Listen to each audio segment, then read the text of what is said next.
Soal yang kedua, pada suatu hari di perusahaan tempat Anda bekerja, terdengar isu. Kita garis bawahi ya, terdengar isu bahwa salah seorang pegawai, kalau dibilang salah seorang pegawai, berarti kita nggak tahu kan itu siapa pegawainya. Salah seorang pegawai telah menggelapkan uang penjualan untuk kepentingan pribadinya. Isu ini sangat cepat menyebar dan menjadi buah bibir. Pegawai yang diisukan sudah tidak masuk beberapa hari. Bagaimana menurut Anda? Saya ada triknya teman-teman untuk soal-soal seperti ini, karena ini cukup sering muncul dan kayaknya dari tahun ke tahun tuh selalu ada soal dengan tipe yang seperti ini. Kalau teman-teman nanti di soal ada ketemu isu atau gosip atau kabar yang belum diketahui kepastiannya, maka kita lihat di dalam soal itu siapa yang diisukan, siapa yang digosipkan. Kalau misalnya yang diisukan atau yang digosipkan adalah orang yang tidak kita kenal atau kita tahu dia siapa, maka lebih baik diam. Kenapa diam? Karena lebih baik kita tidak berkomentar ketika kita tidak betul-betul mengetahui akar permasalahan dari suatu isu atau gosip atau kabar. Ya, jangan-jangan nanti kita justru kalau ikut terlalu banyak mengomentari malah menyebarkan berita bohong. Ya, kalau ada isu, gosip atau kabar, kalau kita kenal dekat, maka kita harus konfirmasi kebenarannya, benar atau tidak, langsung konfirmasi kepada orangnya. Ya, dan hindari mengkonfirmasi ini melalui media, teman-teman. Sebaiknya adalah secara langsung face to face ya, supaya tidak ada kesalahpahaman. Oke, saya ulangi sekali lagi. Kalau ada isu, gosip atau kabar, lihat di dalam soal siapa yang diisukan, siapa yang digosipkan. Kalau kita tidak kenal, maka atau kita tidak kenal baik, kita tahu orangnya siapa tapi tidak kenal baik, maka lebih baik diam. Tapi kalau kita kenal dekat, kakak, adik, saudara, sepupu misalnya, atau teman dekat, maka lebih baik kita konfirmasi kebenarannya, dan konfirmasi ini sebaiknya secara langsung tidak melalui media, ya, untuk menghindari adanya kesalahpahaman. Nah, berdasarkan konsep tadi teman-teman, berarti di antara opsi A, B, C, D, E, mana jawaban yang paling tepat?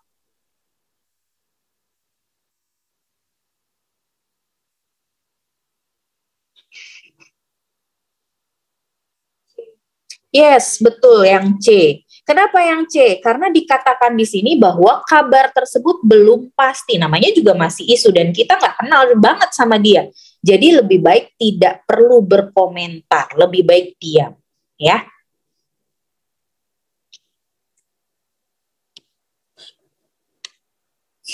Kemudian kita lanjutkan ke soal berikutnya. Anda adalah seorang pegawai pada kantor cabang perusahaan terkemuka. Bulan depan, posisinya kita sebagai pegawai ya, kita garis bawahi. Bulan depan akan terjadi pergantian atasan, berarti akan ada sesuatu yang baru. Menurut kabar, calon atasan kita memiliki sikap yang sangat disiplin, kurang mentoleransi kesalahan kerja, dan meminta bawahannya untuk mengejar target dengan deadline terbatas. Hal tersebut bertolak belakang dengan atasan Anda saat ini. Apakah yang akan Anda lakukan sebagai calon bawahannya? Kita ingat lagi prinsip profesionalisme untuk mengerjakan soal ini, teman-teman. Dalam salah satu prinsip profesionalisme, kita harus selalu tertantang untuk belajar hal baru dan mengembangkan diri. Serta kita harus mampu beradaptasi selama perubahan itu adalah hal yang positif. Jadi, hindari jawaban-jawaban menolak, hindari jawaban-jawaban tidak mau. Kita harus menunjukkan bahwa kita akan selalu beradaptasi bagaimanapun situasi yang kita hadapi. Karena orang yang profesional adalah orang yang adaptif. Nah, sekarang, berdasarkan prinsip tadi, maka jawaban yang tepat yang mana? Ya, betul. Kita harus beradaptasi. Tapi kenapa ya jawabannya bukan yang C? Karena yang menerima kan cuma dua nih, B sama C. Kenapa yang C salah? Karena yang C ada kata ini, terlihat dibuat-buat. Ini maknanya atau konotasinya negatif, sehingga kita tidak bisa pilih itu. Kalau ada yang konotasinya negatif, biasanya skornya tidak akan 5. Oke? Nah, itu tadi yang pretro plusnya di situ adalah pilihlah jawaban yang maknanya positif. Oke, lanjut kita ke soal berikutnya. Anda pergi ke kantor dengan menggunakan kendaraan umum. Untuk menggunakan kendaraan umum biasanya kita menunggu di halte.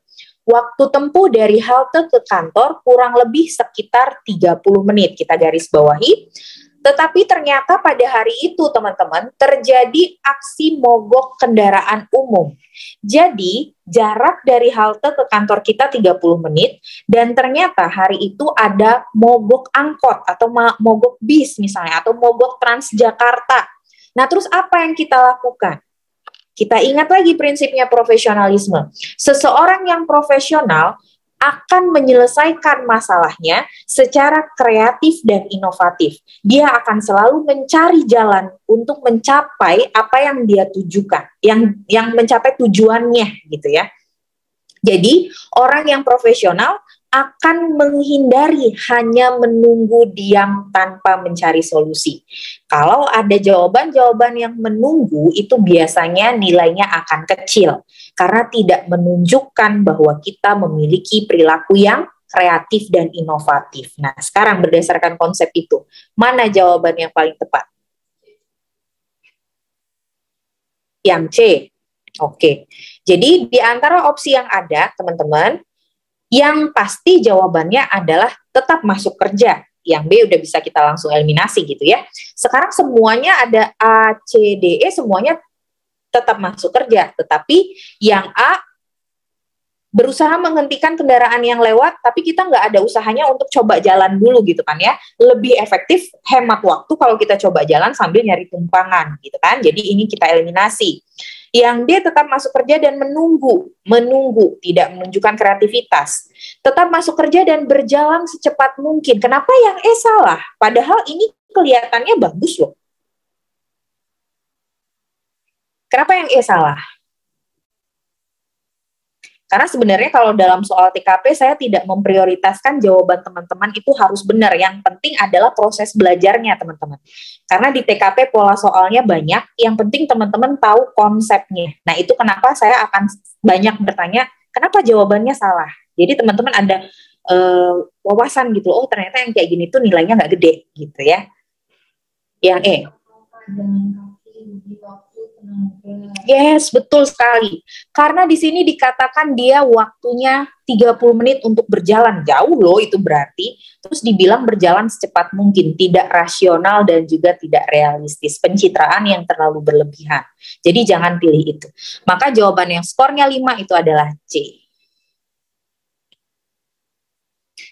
Kita lanjut ke soal berikutnya. Anda bekerja sebagai konsultan di bidang sumber daya manusia. Kemudian ada seorang atasan perusahaan yang mempekerjakan Anda. Jadi kita garis bawahi ya teman-teman ya. Kita di sini posisinya adalah sebagai konsultan di bidang sumber daya manusia. Berarti kita posisinya sebagai apa? Sebagai seorang konsultan. Kalau SDM itu berarti bahasa Inggrisnya HRD. Kadang-kadang teman-teman nih nggak ngeh gitu ya bahwa konsultan SDM yang dimaksud di situ adalah konsultan di bagian HRD. HRD itu Human Resource Development atau bagian yang memang mengurus masalah perekrutan karyawan, masalah kinerja karyawan, pengembangan karyawan. Nah, itu bidangnya dari HRD. Nah, sekarang atasan kita mengatakan bahwa kinerja dari staf tidak optimal karena staf ini tidak mengetahui potensi dirinya. Saya lihat ini jawaban teman-teman banyak yang salah. Apakah yang akan Anda usulkan kepada atasan? Kita simpulkan dulu makna dari soal ini. Anda sebagai seorang konsultan HRD, yang bermasalah adalah staf. Stafnya tidak mengetahui potensi dirinya sehingga kerjanya tidak optimal. Berarti pertanyaan pertamanya, siapakah yang harusnya bekerja untuk mengatasi masalah di perusahaan ini? Atasankah Atau Anda sebagai konsultan HRD-nya? Yang harusnya bekerja adalah konsultannya kan? Andanya di situ yang harus bekerja. Maka jawaban-jawaban yang atasannya yang bekerja itu harus kita buang teman-teman. Karena tidak sesuai, ini adalah tugasnya si Anda yang menjadi konsultan HRD gitu loh. Yang A, memberikan arahan kepada staf. Atasannya yang memberikan arahan kepada staf, berarti kurang tepat. Apa kinerja kita sebagai HRD tidak muncul di opsi A.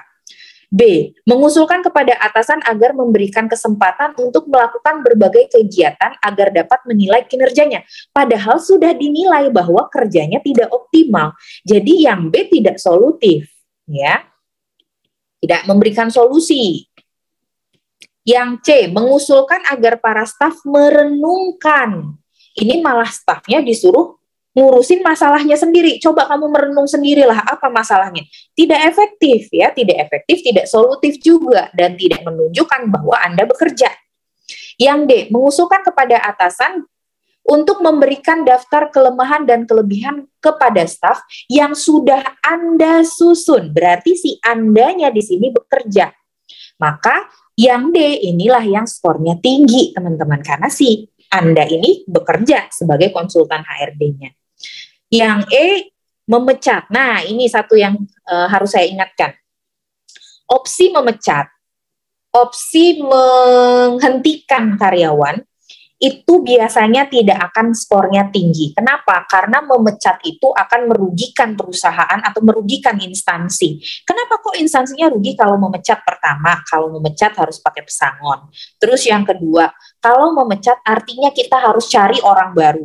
Mencari orang baru artinya harus melatih orang baru. Dan tentu saja itu membutuhkan energi dan biaya. Dan pekerjaan menjadi tidak optimal. Ya, jadi hindari jawaban-jawaban memecat. Oke, untuk soal ini clear ya, jawabannya adalah D. Yang? Ya, yang B. Yang B itu poinnya hanya 3, teman-teman. Ini,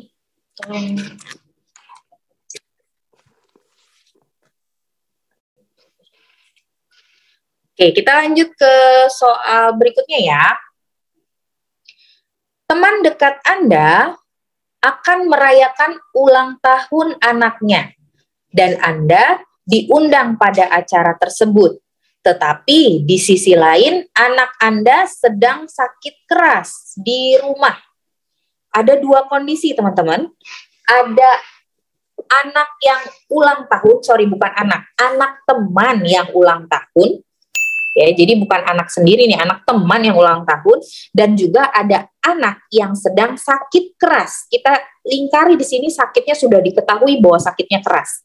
Berarti kalau kita ingat konsep profesionalisme itu kan ada 3 skala gitu ya yang menentukan mana duluan yang harus kita pilih.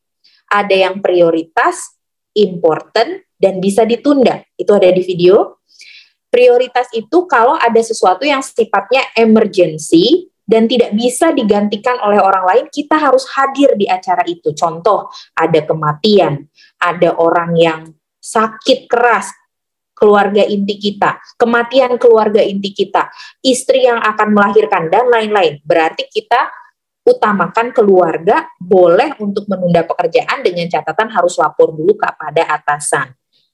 Kalau itu sifatnya penting dalam arti sesuatu yang sebenarnya masih bisa ditunda atau sesuatu yang penting tapi kita itu masih bisa melakukan yang lain sebelum datang ke sana. Misal pesta ulang tahun anak, janjian sama keluarga mau jalan-jalan, itu kan sebenarnya penting karena udah janjian, tapi masih bisa ditunda. Atau yang bisa ditunda sama sekali, misalnya ulang tahun teman, ngelayat orang tua teman, ngelayat saudara, makan-makan, reunian, dan sebagainya. Nah, ini kita harus mengutamakan pekerjaan, gitu ya, dan lakukan itu setelah jam kerja kita selesai. Nah, sekarang untuk soal ini kira-kira mana yang harus menjadi prioritas kita, teman-teman? Anakkah? Atau acara ulang tahunnya kah? Atau kita pilih jawabannya yang win-win solution? Anak ya. Karena di sini ada keterangan bahwa si anak ini sakit keras, berarti, dan acaranya pun yang ulang tahun itu adalah anak teman. Berarti yang menjadi prioritas kita adalah anak, Nah, mana yang harusnya kita jawab kalau begitu? Iya, betul D, ya. D membawa anak ke dokter dan meminta maaf. Ini jelas lah ya jawabannya ya.